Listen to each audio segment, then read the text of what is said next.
የት አለ? መኝታ ቤቱ ነው። አሁንም ሬዲዮን እያዳመጠ እንዳይሆን የሆነ ነገር እየቆጠረ ይስቃል። ራቁቱን ነው? እሱም አላበድም። ታዲያ እየቆጠሩ መሳቅ ምንድን ነው? ጣቢያዎቹን ይቀያይራል። ደግሞ አዲስ ወሬ አለ እንዴ? አዳዲስ ነጠላ ዜማ ነው የሰማሁት። ፍቅርዬ ብቻ ከሆነ ምን ዋጋ አለው? ሆድዬም አለ። ነፍስዬ የሚልስ? ልብዬ የሚልም ሰምቻለሁ። አንተ ደግሞ ጀርብዬ በላ። ምንድነው ጀርብዬ?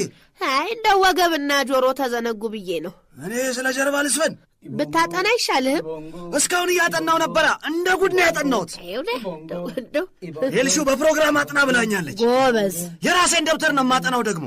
ታዲያ የቁብን ደብተር ታጠና መድዬ። ይሄም አዲስ ዘፈን ነው ማማጨብዬ። ድራሹን አጠፋው እኮ እሱ። ታዲያ እኔን ነው መሰለኝ። ቤኒ ልበልልዎት። እኔ የብሔር ብሔረሰብ ዘፈኖች በአሪፍ እየተሰሩ ነው። ቀድሞም አሪፍ ስለነበሩ ነው። ባክህ አብዛኞቹ ጥሩ አድርገው እየተጫወቷቸው ነው።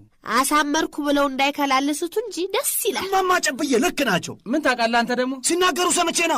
እነማ? እነ ተፈሪ ግቤ የተከራየው ጊታር ተጫዋችና ጓደኛው ናቸው። ጎሽ፣ አንቴናህን ዘረጋህባቸው። እሺ ምን አሉ? ሁለቱም በቴሌቪዥን ይታያሉ።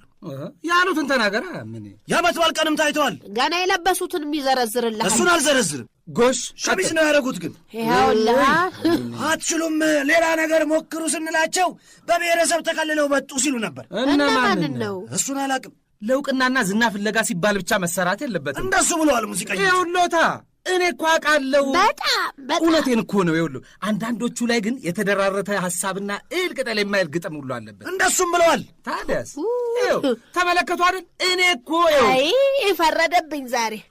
እሺ ልቅዬ፣ ከአንዳንዶቹ ዘፈን ክሊፑ ይበልጣል። እንደሱ አላሉ። አንዴ ስጠጣሽ ቅብዬ አጠጣልኝ በደንብ። እውነቴን እኮ ነው።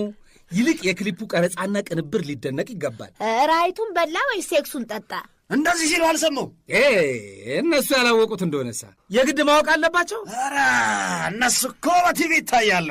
ኧረ እና የታዩ እንደሆነስ አንተም እኮ ታይተሃል አመዱ። ድሮ ጩጬ እያለሁ ነዋ ጎዳና ስተኛ። ታይተሃል እንዲ አመድዬ? እንክት ነዋ። እንደውም ጎዳና ነው ቤቴን ዝፈን ብሎኛል ጋዜጠኛ። ቅቤው ደግሞ መንደር ላይ በየቀኑ ይታያል። 2 ብር አሻረኝና ቼላ ሞልቼ መኮሮኒ በላሁበት። 2 ብር? ታዲያ ቼክ ሊፈርምለት ነበር። 1 ብሩን በጨላ ነው የሰጠኝ። በምን? በሳንቲም ማለት ነው። ይልቅ ወደ ክሊፑ ጨዋታ እንመለሰው። አሁንም ኤክስ አልጠገብሽም? ቁም ነገር እኮ ነው። ኢትዮጵያ ውስጥ እኮ ገና ያልተነካ የባህል ሀብት አለን። የምን ጥርጥር አለው? ብቻ አጋጣሚ ተገኘ ብሎ ለምሳሌ የሚሊኒየሙ ጊዜ አዳሜ ጆሮ ተገኘ ብሎ ያለ ችሎታው እየተነሳ እኮ ሚሊኒየም መጣ እስቲ ልብስና አስጣ ብላ ዘፈነች። አንዷ